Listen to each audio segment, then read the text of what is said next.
Programa Gestão de Negócios, nosso entrevistado de hoje é o professor Miloca, ele que é coordenador e professor do curso de administração aqui da Unipar, Umuarama Sede. Nós estamos falando sobre logística, um tema importante que garante a competitividade de muitas empresas quando o empresário entende que este é um ponto importante para poder administrar.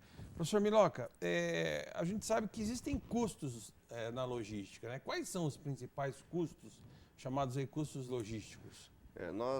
Quando a gente fala em logística, no senso comum, imagina-se que seja só transporte, porque é a atividade realmente mais representativa, né? Transporte é a alma da logística.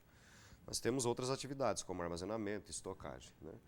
Então, hoje, no Brasil, está na ordem de 60% dos custos logísticos de uma empresa são para o transporte. 28% estão para os custos de estoques. Então, nós temos aí já, né, em torno de próximo de 80% de custos logísticos em duas atividades, e que são as que a gente mais tem se preocupado. Os transportes, eles podem corroer a lucratividade de uma empresa se ela não souber efetivamente como tratar esse assunto. E a gente muitas vezes imagina que o transporte rodoviário no Brasil é caro. Mas quando a gente analisa o custo de transporte brasileiro com o país de referência, que são os Estados Unidos, o custo de transporte dos Estados Unidos é 50% maior do que o nosso, transporte rodoviário. Então aqui a gente paga, na média, $40 por tonelada transportada a cada 1.000 quilômetros. Nos Estados Unidos eles pagam $60. O grande problema nosso é que nós somos altamente dependentes do transporte rodoviário, quer dizer, nós não temos outras disponibilidades da qual o nosso empresariado poderia se utilizar e fazer com que esse transporte fosse efetivamente mais barato. Então, a termos de Paraná, nós temos ferrovias que chegam até Maringá, mas não perpassa pela cidade de Umuarama, interligando Mato Grosso do Sul, entre outras regiões, e que o agronegócio poderia se prevalecer e se beneficiar deste modal, né, que é um modal muito mais representativo. Sim, claro. Né? Em 2007, nós fizemos uma discussão junto ao Banco Interamericano de Desenvolvimento na cidade de Foz do Iguaçu. Então, o ex-prefeito Harry Daijó estavam lá, alguns deputados federais, na intenção da gente desenvolver a hidrovia Paraná-Tietê mesmo, né, para que a gente chegasse até o nosso Oceano Atlântico. Mas os investimentos são altíssimos, né, e aí isso traz um pouco de dificuldade. Mas os estoques também são representativos. Quando a gente fala em termos de agronegócio, né, para a gente ter um número claro, nós temos hoje internamente capacidade de absorver ou de armazenar em torno de 20% da nossa produção agrícola. Implica então que 80% no momento da colheita eu tenho que me desfazer dela. Quer dizer, eu tenho que vender por aquilo que o mercado oferta. E aí, de novo, quando a gente compara com o país de referência, que são os Estados Unidos, eles estão na ordem de 80% de capacidade de armazenamento, no próprio campo. Então, o agricultor ele tem o seu mecanismo de negociação, né? Então, pensar nessas atividades, nos custos logísticos e como eles incorrem na atividade da empresa é extremamente importante, porque ela pode realmente corroer toda a lucratividade que ela tem. Puxa vida. Né?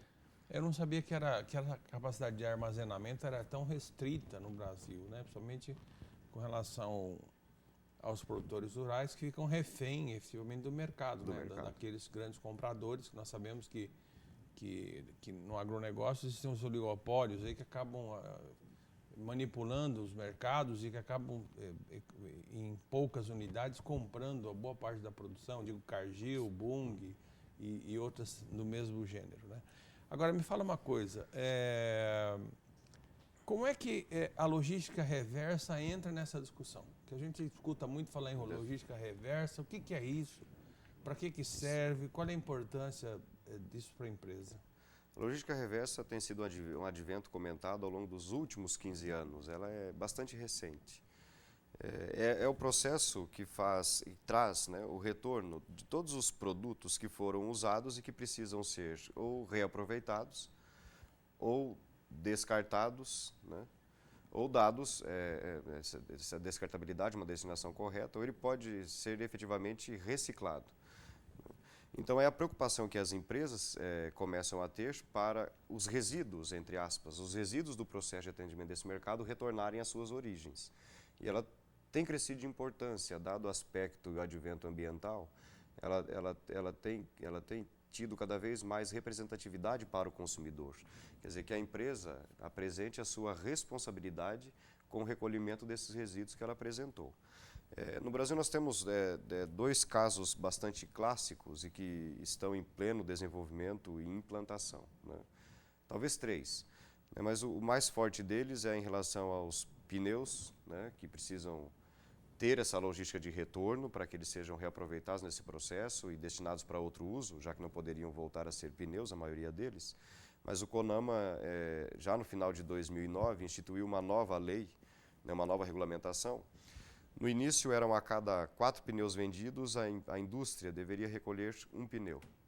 E agora, a partir de 2009, a cada 4 pneus vendidos, ela precisa recolher 5 pneus usados, né? Então, esta é a grande alma da logística reversa, fazer com que o impacto gerado pelo processo produtivo de consumo seja minimizado ao extremo. E existem muitas ideias interessantes que o nosso empresariado aqui de Umuarama ele pode se utilizar. E de vez em quando a gente comenta isso em sala de aula, nas aulas de pós-graduação, para que alguém colete essa ideia e possa se fazer valer de uma coisa, quer dizer, tanto fazendo bem para o ambiente quanto para o próprio bolso da empresa, né? Que a gente diz, né? Nós temos muitas entidades sociais que precisam do nosso assistencialismo, do nosso apoio. Imagina uma indústria de calçado dizendo assim, olha, professor, se o senhor trouxer da minha marca o seu sapato usado, que para você não serve mais, mas para que outra pessoa poderia ainda aquecer um pé, eu lhe dou 10% de desconto na compra do novo calçado da minha marca dentro dessa loja. Então nós teríamos uma logística reversa eficiente, ao mesmo tempo que eu procuraria manter uma fidelização junto a esse cliente, tenho, né, uma imagem social bastante adequada e sou responsável com o ambiente. Então são trabalhos, né, e pensamentos que de pequeno ao grande e mega empresário ele pode se valer desta condição e apresentar uma imagem da empresa muito mais valorizada pelo seu consumidor, né? Muito bem. Então nós estamos aqui agora conversando com o professor Miloca sobre logística reversa. Você acha que o que impede, às vezes, do empresário ter essa iniciativa, de se preocupar com o produto depois que já está lá na mão do consumidor, se deve a quê? Porque a gente não vê essa ideia muito propagada, a gente não vê muitos exemplos na comunidade de práticas tão saudáveis como estas, né? Você julga que é uma questão de falta de conhecimento, de cultura? O que é isso? Eu julgo que são duas coisas ao mesmo tempo. Uma é a falta de conhecimento da importância e da imagem que pode ser gerada através dessas ações assertivas, né, que é a responsabilidade pelos resíduos, mas também os custos que são observados, né, porque custa dinheiro, né? Você trazer esse produto de volta tem um custo logístico instituído. E aí a gente tem talvez a grande barreira da implantação desses processos, né? Mas o empresário, não generalizadamente, mas em muitos casos, observam apenas custos em suas operações. E muitas vezes não observam o quanto custaria a mais para não tomar a decisão de forma correta. Quer dizer, vou trazer uma simetria de custo para a gente entender o mesmo processo para a logística reversa. Quando a gente fala em estoque, né, o cidadão diz assim, mas é muito caro manter estoque, né, o produto parado na prateleira. Mas o produto parado na prateleira ele quer dizer disponibilidade, quer dizer, no momento em que o cliente deseja, o produto está à disposição para ele levar em casa, né? Então, dada a concepção just in time, que é criada a partir da Toyota na década de 50, a gente imagina que todo produto parado é dinheiro jogado fora, e na verdade não é, né? Porque se eu estou disponível, eu estou com a possibilidade de manter a minha marca e a minha fidelização. Quando a gente faz o custo do estoque, supunha que seja 5%, na ordem de 5% esse custo, de manter o produto parado por um mês. Suponho que o meu produto eu venda por R$100, o custo de mercadoria vendida esteja, me perdoe, né? O custo de mercadoria vendida seja R$100 e eu venda ele a 130. Então eu tenho 30%. A grosso modo, implica uma condição bastante simples. A falta de um produto na minha prateleira, quer dizer, de eu não ter vendido por não ter produto em estoque, representa a mesma coisa de que se eu o tivesse deixado por 6 meses parado. Quer dizer, o custo é o mesmo, mas a gente só observa o custo que está no bolso, que está saindo. Aquilo que objetivamente, diretamente eu estou olhando. Você olhando. Né? E a logística reversa tem a mesma consideração. Né? Quer dizer, a gente observa o quanto eu pago para fazer, mas qual é a representatividade daquilo para a minha empresa. Eu acho que esse é o grande obstáculo ainda para que as empresas busquem fazer isso de forma eficiente. Muito bem. Nós estamos aqui com o professor Miloca, ele que é professor e coordenador do curso de administração da Unipar Umuarama.